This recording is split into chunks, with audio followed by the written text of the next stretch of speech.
How does a banana trigger a CIA-backed coup? Do AirPods herald the arrival of a new global order?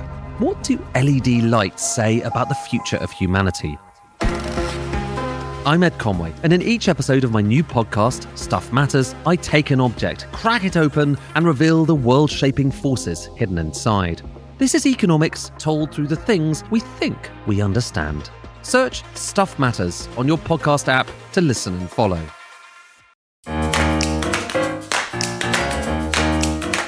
Hello, good morning and welcome. It's Thursday the 9th of July. Labour MPs are wondering and worrying whether Andy Burnham will visit their constituencies as part of a rumoured summer tour of neglected corners of the United Kingdom. Will he make them feel special? Do they cancel their holidays? A reminder that access to the Prime Minister, it may be tightly controlled at the moment, but in just 11 days' time, he'll be everywhere. And he is planning to start with a bang. My name is Sam Coates of Sky News. And I'm Anne McElvoy from Politico. Later today, nominations open for the leadership formally and after Carns bowed out last night on Cathy Newman's Sky News show. There is but one candidate.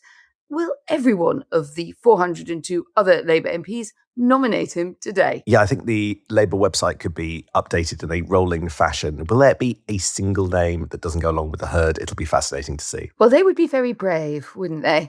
We saw two sides of Andy Burnham this morning. The first in an article about his approach to foreign policy with a very strong emphasis on made in Britain defence projects, which is fine till you get into the trade-offs over multilateral cooperations and supply chains and the like. So bookmark that one. The other is the I'm Your Guy Burnham leader. He wrote to Labour MPs last night, making clear he regards them as being in the driving seat and he will be accessible to them in the voting lobbies and elsewhere. Something of an implied criticism of his predecessor. A nice quip from Sam Francis on the playbook this morning on the succession. May the best man or woman win. Well, no woman got near the role in the end. And Burnham, despite briefing of one excited fan recently, is, we can exclusively reveal, not a woman. As we look at Andy Burnham in this period pre-leadership, I've got one big point to hammer home, and that's that right now, in the moments before he walks through the door of number 10, he is at his most powerful. He will never be this powerful again as he is in the next 11 days. By day 3 of his premiership, he'll have sacked 40 ministers and disappointed 280 other Labour MPs. So that level of authority will have gone then. So my challenge for him is how does he use that power? Does he use it to say things, just that will make him liked? Or do we get a sense of the trade-offs that are necessary to government? So, Andy, it never gets easier than it is at this moment. Are you making that and putting that to maximum use? Just quickly on the biggest story of the week, the gamble by Nigel Farage at Westminster, collectively deeming that he went from major moment with that announcement that he would stand down in order to stand up again in the Clacton by-election, to something of a sense that it's a joke contest with Count Binface. There's a notable story too in the Telegraph. Mohammed Amersi, the British businessman who donated £25,000 to Reform last year, saying that he won't support the party financially again until, he said, the cloud hanging over this issue is resolved, referring to the funding controversy in the background. And he told the Telegraph that he believes other donors feel the same. A Reform spokesman saying, we thank Mr. Mercy for his contribution, but note he's donated much more to the Conservatives. And that competition between Reform and Tories for the same donors in many cases is a theme we mentioned yesterday. I think that's becoming quite central. And remember that a lot of big donors, including Sir Anthony Bamford, have given to both parties to hedge their bets on the right. Will that be affected by the Farage drama and questions over Reform's funding and judgment? Yeah, I think that's a good set of questions. And another one is just whether or not that this by-election is going to prompt the publicity that Nigel Farage was hoping. Just to warm to a theme from yesterday, I do think broadcasting rules are going to mean it's quite hard now until the by-election is actually fought, which is probably now going to be mid-August, to really take a Nigel Farage press conference live, because, won't that be favouring one candidate in a by-election? Do we have to get a comment from Count Binface every time Nigel Farage says something? Is the issue of his donations a national issue, or is it one that's relevant to the by-election and therefore requires balance from other people who are standing? I suppose the big question, Anne, is could we end up with a month of less Nigel Farage than we normally get, rather than more, as a result of his move this week? Let's turn to Andy's big day. The man himself holed up in meetings in offices just around the corner from Parliament, a few doors away from where broadcasters have their offices at 4 Millbank. Well, shortly after 6 p.m. last night, he sent Labour MPs, a memo setting out pretty much how much he loves them and how central they are to his intentions. He talks about respecting every member of the Parliamentary Labour Party and aiming to create a team and culture where everyone is valued, seen, listened to, and can make their mark. He also said Labour Whip should function more like an HR department, because everybody loves those. It just makes us wonder who's going to get sacked, as one PPS just immediately texted me. Yeah, the aspiration and the reality, it feels like they will jar quite quickly. And I'm thinking of the briefing to Kitty Donaldson that we're reading this morning about Al Carns. They were saying, well, he had only 2 or 3 supporters and he'll probably end up on the back benches. And that seems to be somebody who's attributed not to be a million miles away from Andy Burnham. You, however much you want to be Mr. Nice Guy, there is so much when you're leading a government that is not in your control, that even with the best will and effort in the world, it is such a big job to control Westminster's sort of culture, and I think many prime ministers have found they couldn't do it from the centre.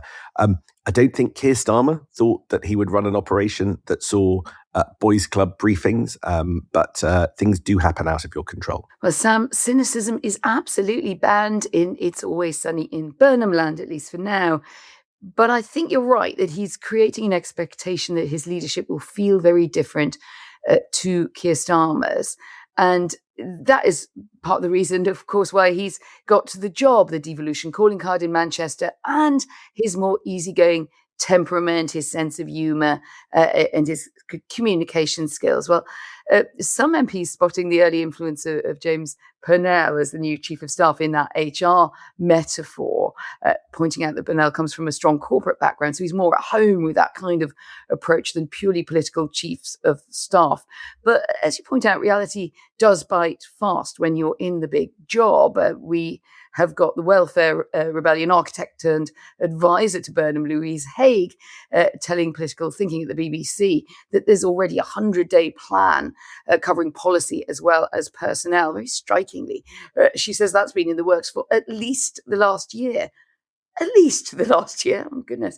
But it does make clear how long this leadership coup has been in the making. A playbook picking up a degree of scepticism about how easy it will be to do the difficult stuff like the reform of PIP benefits to long-term claimants, that casus belli for backbenchers in the welfare reform fiasco last year, while saying that you're in permanent listening mode and feel the pain of MPs. The Timms report makes clear that the system is not fit for purpose. So there's just one example of many. Sam, do you think nice Andy and ruthless Andy can coexist in office? Well, I think that they kind of have to, and Andy Burnham's got the best shot of pretty much any Labour politician to do this. Look, I think the most optimistic case that you can make for an Andy Burnham premiership is that he does the thing that the last 5 or so prime ministers have not been able to do, which is to unite the governing party, unite the Parliamentary Labour Party. And I think that's where the smart politics behind that memo come in, because I think that from Theresa May onwards, we learned that if your party isn't on your side, you don't get anything done and you're slung out the door. And I think the interpersonal skills that he brings And also that I do think he does politics, definitely. One of the striking bits of the Jen William piece in the Financial Times was that, he really never, and his team never briefed against, for instance, the 10 local authority mayors in the Greater Manchester region, and he managed to sort of pull together the cabinet system there quite nicely. I think that he has an ability to take people along in the same direction with him, and we could just be quite cynical about it. I mean, if there are prime ministers and cabinet ministers at all sorts of Labour committees and sort of recalcitrant backbenchers are able to vent their frustrations there rather than in the media and blow things up in votes, then that will be a big win. But I also hear that the scales are slightly falling from his eyes. And I'm not the first person to report this, but there are those who say that he has been taken aback by just how cynical some of his colleagues are, how distasteful some of the manner in which they campaign in order to get ministerial jobs and preferment. And so I think there is cynicism on all sides, and I think that includes inside the Burnham camp about just the sort of horror show of colleagues who've already been blooded that he's going to have to deal with. Let's turn to what Andy Burnham is saying about foreign affairs. Of course, Keir Starmer landing back in the UK from the NATO summit in Turkey, his last outing on the international stage, just as that article dropped. So it feels like we've got Kaiser and Koenig, two-headed leadership on foreign affairs at the moment, but not for very long. And it's interesting that when Burnham was setting out the world's problems, he came very much back to the domestic prism, suggesting that the Strait of Hormuz closure raised the cost of filling up the family car, pointing to the Ukraine war, pushing up food and energy bills, and talking about that Jaguar Land Rover hack, wiping nearly $2 billion off the economy. So the solution to that, which is obviously rather difficult, given that the world keeps intruding on the best laid plans of domestic leaders everywhere, is reindustrialisation through defence, backing British firms over American or European suppliers to use that sustained rise in defence spending, which is essential to create apprenticeships and jobs in communities that have seen opportunities drain away, he says. Well, yeah, I mean, the difficulty with that is mapping on your domestic needs to what you just need to get done further and faster in terms of defence and security. He also underlines an even closer relationship with European allies. But there are echoes there, aren't there, of the ever closer union of, guess what, the European Union. And that raises its own questions. There's been a lot of jostling among foreign and security types to line up a successor to Jonathan Powell after some hints that he might be leaving at the end of this year. But Burnham is reiterating that Powell will stay on foreseeably. So that doesn't look like a job vacancy. Finally, some kind of foreign vision from Andy Burnham, but Andy Burnham himself is at his most powerful. So how does he use that power? And I have to say, Anne, in this article in the Times, I can't see any hard trade-offs. I can't see any big decisions here. It says that Britain must rebuild hard power, but if he does raise defence to 3.5% of GDP, where does the money come from? He says he wants to buy British, fine. But let's be clear, the trade-off there is that buying domestically can mean, military hardware slower and more expensive. So that's not putting defence first, is it? Closer cooperation with Europe on defence is great, but Keir Starmer tried that with the Safe Defence Procurement Plan, but we weren't prepared to pay the £3 to £5 billion fee to join. So what does he do about that?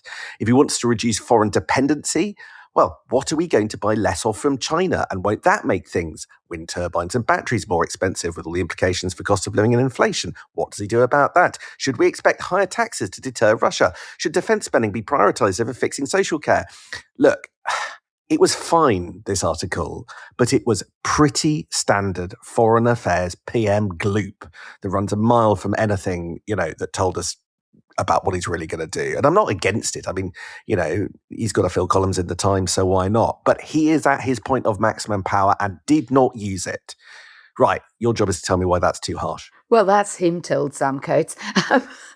Burnham expected to take a cooler approach to the special relationship. That seems to be clear, much more strident about asserting Britain's self-interest, which I think is underpinning, in fairness to that Burnham article, is, that's the driving force of that take and seeking to emphasize alternative trading relationships to the US. My Politico colleagues, Esther Weber and Nahal Tusi in the US, have done a deep dive into that potential divergence. And it reminded me of the conversation we had on Tuesday when I'd interviewed Jim O'Neill as the economic advisor, who looks like one way or the other being very influential with Burnham. And O'Neill was pushing for more engagement with middle power countries, less US-centric. He thought Whitehall was too US-centric, which I think trod on a few toes at the Foreign Office, to judge by the contact that I got afterwards.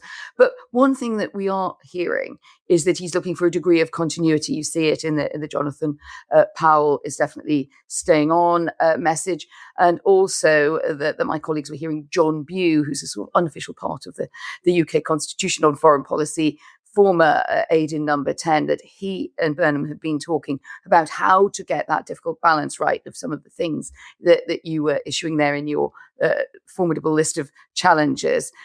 There's a big theme underlying this as well, which is the boosting economic growth in the regions and in regional communities left behind by the metropolitan elites is a narrative that Burnham clearly thinks will resonate, maybe not only on his own benches, but will throw down a gauntlet to the other parties. How then do you make that work in times when defense security needs mean that you also have to prioritize efficiency? And it's not so easy to say you're going to move things out of where companies want to be to the places that you think that they should be. Yeah, no, exactly.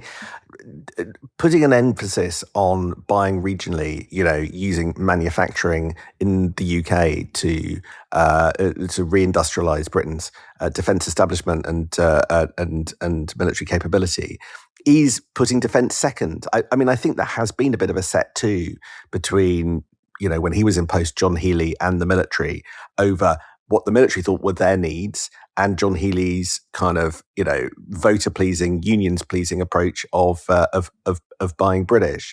And this feels like it takes you into more complicated, more lengthy sort of paths that don't get us to a position where, given the warnings that we could face a Russia attack by 2030, will that path take us to give us the defence that we need by then? I also think that we are hearing a lot about a recalibration with the Trump White House, and your excellent reporting from your colleagues tilts at that today, as did the Jim O'Neill comment. But I will believe it when I see it. The thing that leapt out of this article for me was he didn't put that in the Times article, right? That was the moment where he could have actually tilted away, but the language about America was the language of it being an important and dependable ally. So is it because he ducked that? He sort of wimped out. Now isn't the moment. He wants to do it in a more subtle way. Or when push comes to shove, he'll just gird his loins and do what most British prime ministers end up doing and trying to play nicely with the White House. The last time there was an attempt at recalibration, kind of mid-Parliament, was Gordon Brown following from Tony Blair, and I don't think that the UK-US relationship felt particularly comfortable at any point until George Bush left office. And this is a moment where you have a particularly vengeful US president who could seek opportunities to punish one-time allies without blinking. And so the jeopardy of kind of an approach that clearly some people around him want is just altogether greater. And also it just has that sense of almost like those pamphlets that are produced so regularly on recalibration, on remaking or redefining the relationship with the US. But in fact, once you're at the top of practical politics and you've got, say, Donald Trump issuing another hairdryer on the UK or being critical on specific points, is Andy Burnham going to lean into that, which is what many of his supporters want, and fight back? I think that a lot of people are rather hoping he'll move away from pandering to Donald Trump, as they would critically see what Keir Starmer tried to do in walking that line with the Trump White House, Sam. But, that's very different when it comes down to a specific issue or a specific meeting, is how then does it play into the rest of your politics and your standing on the global stage. And I think also if you want to move closer to Europe, and there's still not that much appetite to do it on some of the bigger issues. You point out the problems there when we tried to contribute to the safe procurement fund, that it just didn't work out at all. So the danger is that you get somewhere stranded mid-Atlantic. But in the end, I think a lot of this will wash out when he has to face concrete decisions. Does he go into a particular multilateral defence agreement? If he does, is he prepared to trade away X hundred number of jobs in order to stay in with the Germans, who, strangely enough, also have their problems in exactly the same areas and want things brought home to them? So this felt like it was a decent essay, wasn't it? It was a kind of university essay on foreign policy, but we govern very much in prose when it comes to those things. Glass half full from you, glass half empty from me. In my final 10 seconds, just a shout out, it's worth looking at, it's worth reading. Ed Balls and team have done a pamphlet on regional growth 2 years in. We don't really have time to go into it, but it turns out the Keir Starmer government was good at creating devolution architecture, but less good at using it effectively in order to help the country grow. We'll dive into that another time, but it's worth that's on the radar for a big challenge for Andy Burnham. That's it from us. That's it for this week. We've hit the 20-minute alarm and the coffee machine is going off in the background. One more week of Keir Starmer. Can't wait. See you Monday. One more week. See you on Monday.